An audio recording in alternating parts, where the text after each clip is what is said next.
Pete and Hannah's A Watch List. I'm your host, Pete Mitchell. I'm here with my great co-host, Hannah. Hello, people. Hannah, we're here today for What's Next, the show where we help you figure out what to watch next. On today's show, we're reviewing Colour Purple, and we're also going to take a look at Anatomy of a Fall. Oh. But before we begin, let us tell the viewers and the listeners what they should do. Pretty please leave a like and subscribe to our channels. Subscribe. And leave a comment down below your feedback and any movies you saw this week. Comment down below your feedback. Hit notification, you'll get great content like this one, including Sophie's Choice, where we reviewed the 1982 Meryl Streep tour de force performance. And we also have our new podcast about TV. We interrupt regular programming. Hannah, let's get on to the reviews, and today, let's talk about The Colour Purple. Whoa. The elevator pitch, it is set at the turn of the century, and two sisters get separated, and we follow one of the sisters' lives, and it's a musical. Yeah. Reason to see, Hen. Reason to see, again, if you love musicals and you love, this is adapted from the Broadway theatre show, which is adapted from the original movie. And it's also adapted from a book. So it's adaptation.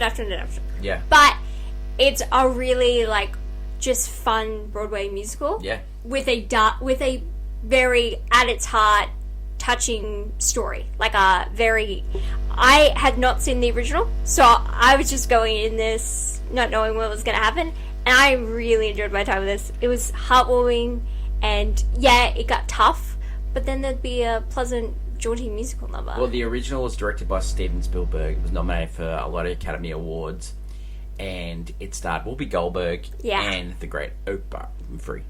Yeah, and she also Oprah produced this one as well. Yeah, with Steven Spielberg. Yeah, so sure. It was a little bit just like a reimagining, just a reimagining of what was the. Yeah, it was adding music to it. It was a highly successful Broadway show. Yes, it was very. And some who did the Broadway show have returned as well. So let's have a look at the cast. Fantasia Barrino, she's fantastic as Celine. Taraji P. Henson, I love her as Sugar. She's just so good. She's always, ever since I saw her in Persons of Interest, she's just been a great go-to actress. Yeah, she's Hidden wonderful. Figures, just amazing. Empire. Danielle Brooks, who's been nominated for Academy Award. So happy about Fantastic. That was the original Oprah Winfrey part. Role, yeah. Oh, wow. Okay, yeah.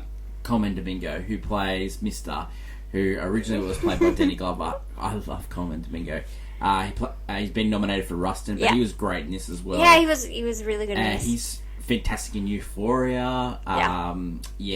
He's just a really good actor, and I just hope the best for him. I think he's definitely, in his career, he will win an Oscar. Who else is in it? Corey Hawkins is in it. Yes. Haley Bailey. Haley Bailey plays younger version of the sisters. Yes. Yeah. Ciara's in it.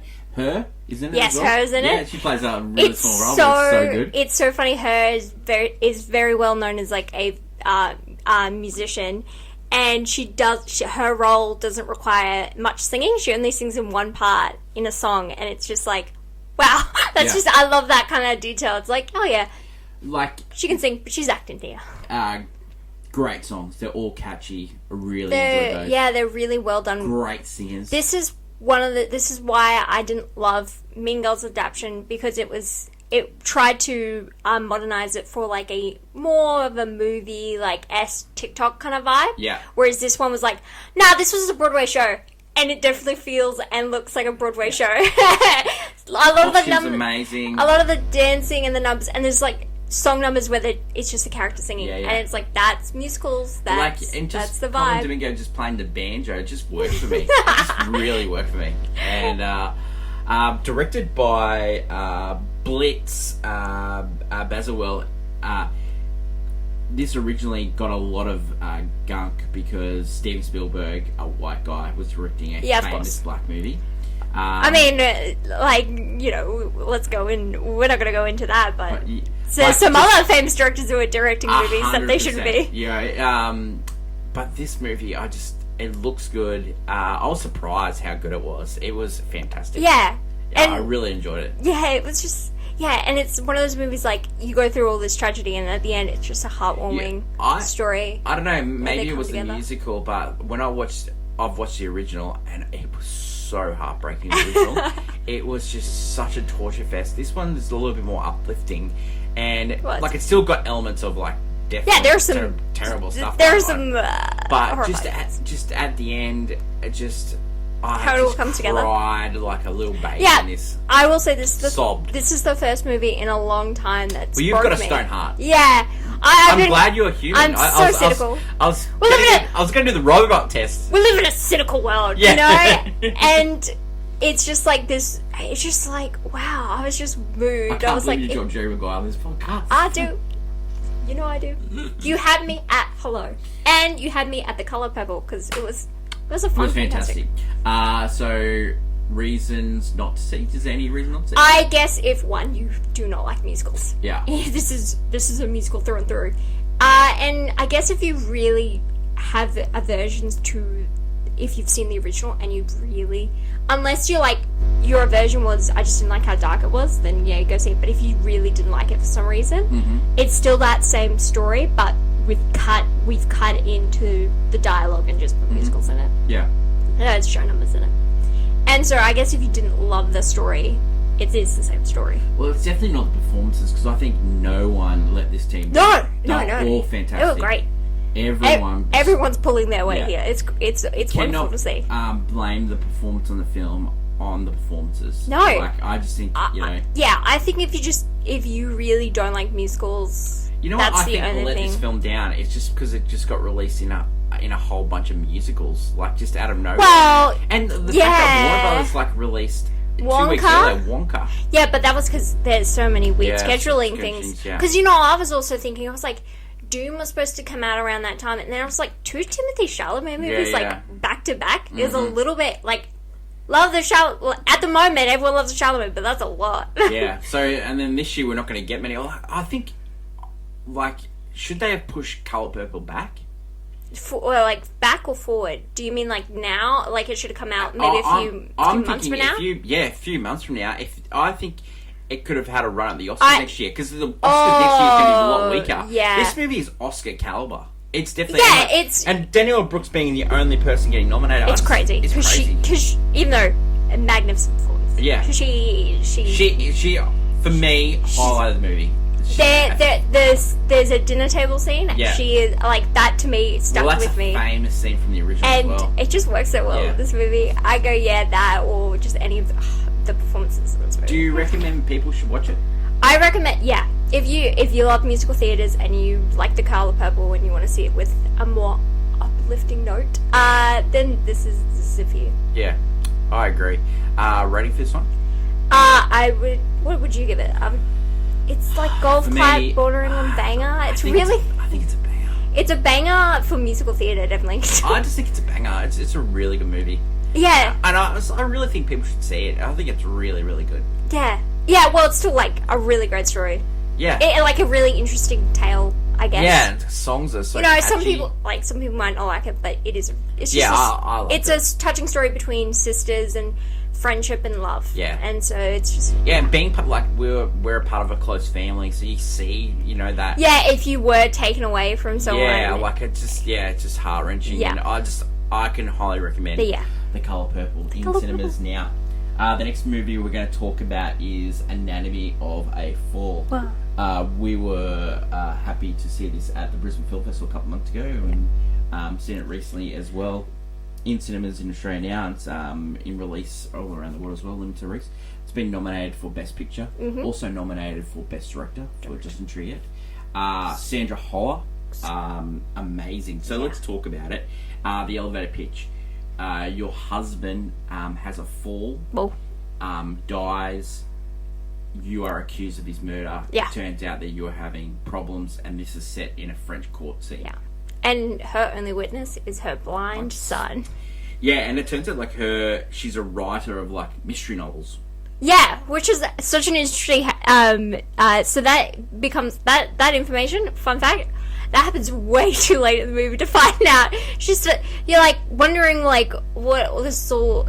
We get all this information, and I love how long it takes for like stuff to come out because it's a courtroom drama, so Yeah. we only get information fed to us when it's Just like Past Lives, this is a mixture of English and a foreign language, so it's a mixture of French. Sandra Hall is German, so she doesn't speak French that fluently. but she speaks English. Yeah. Fluently, which is why there's like a barrier and stuff, and so it's also like how English is used is because they're all French. She's living in a French country, yet she kind of refuses to learn French. She knows it, but she refuses to like kind of speak it because she's choosing like English was like her middle ground, and so she wants people to respect that in a way. Yeah. Like she's chosen not to go French, which is a very interesting character choice. She has a lawyer in this, played by Swan Holland, famous French actor. He is really good. He's sort of like the Perry Mason. Do you know how good he is? I scrolled through TikTok one day and I found a edit of like a Taylor Swift song with him as as him from Anatomy of the Fall, and I'm like thinking, wow, someone took a different turn in that movie. Someone's watching it. I'm like, I've just fallen in love with the guy. Yeah, he's really good in this. Yeah, he actually is. Reason says one.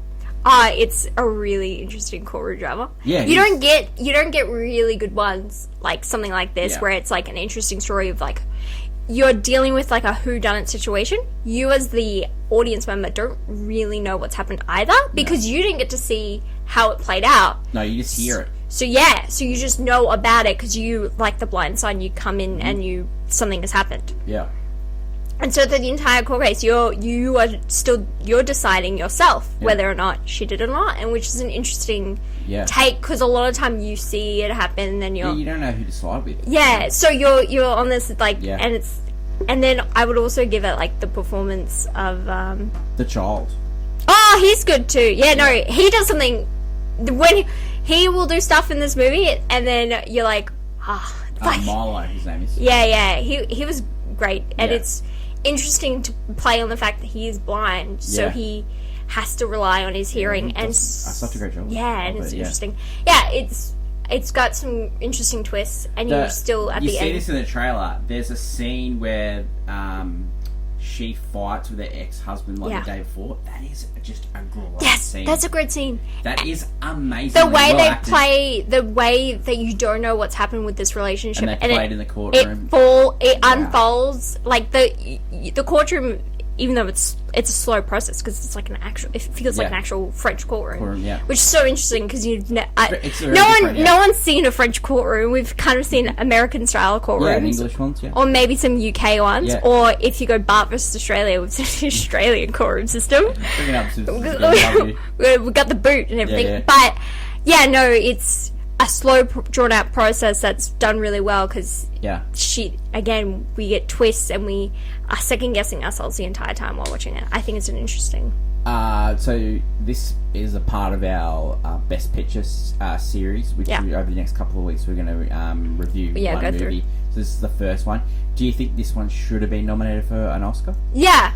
I wouldn't. I honestly, it's weird because people won't see it because like some people are still struggling to find movies, and this is one of them, and a lot of people would overlook it because again, courtroom drama and French, people are like I turn into that. I know you're turning into that. I'm like courtroom drama. I'm fine. I like a good, especially if it's like a random. It's actually really surprising that the French, because each country selects their movie that gets put up for the best foreign movie, and this wasn't selected. I understand because it doesn't feel like a French movie either, in the sense that it has French ideals, but there's a lot of politics when it comes to that. So it's different to what usually when you think of a French film, you think of like almost something crazy and other stuff happening. But this film, because it has this woman who refuses to learn French in a way, and it's very it's very interesting when you bring it down. Justin Triet, who got nominated for Best Director, she also wrote the film. Yeah, she's got nominated for writing as well. She's half a chance of winning in that category. Honestly, because it's really well written. Really well written. Sandra Holl's had a great year as well. She was in The Zone of Interest, which we haven't seen. Yet, which is also nominated for Best Picture. Yeah.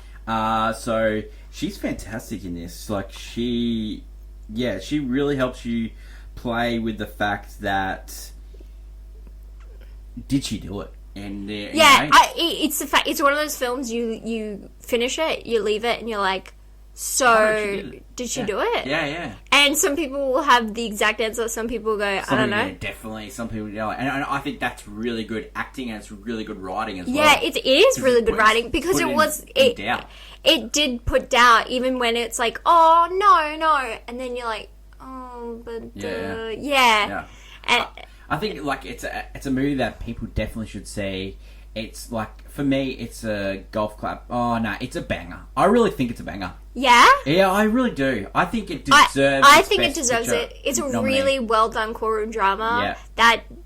And it's a who done it as well. Yeah, So I love the wrinkle of the kid that's blind, and then they have to yeah, and how, take the mother out of but the house also and all that. as we unfold with the story, you understand the marriage and how it was going, and like it's an anatomy. We're picking apart this entire family's and you find life. out how the kid got blind because he wasn't born blind. You know, No, like, yes, and then you start to pick apart how the marriage was falling, like how everything was falling apart. Yeah, the house they were living in, all that stuff like that. Where it's they just were such a living- good- it's just such a good movie. Yeah, you think it's just one note, and then it just breaks down into so much more. Anatomy of the Fall is in cinemas now in Australia and a limited release around the world. And next week we'll pick another movie that we'll have a look at in the Best Picture race. Mm-hmm. And don't forget that we'll be doing a post-game show on YouTube and TikTok after the Academy Awards, and we'll give all our rundown and we'll turn it into a podcast that you can listen to as well. Yeah. That's our show today. Don't forget tomorrow that we have movie news and clickbait. And the clickbait will be brought to you by Hannah. That should be interesting. Hoo-ha. Hoo-ha.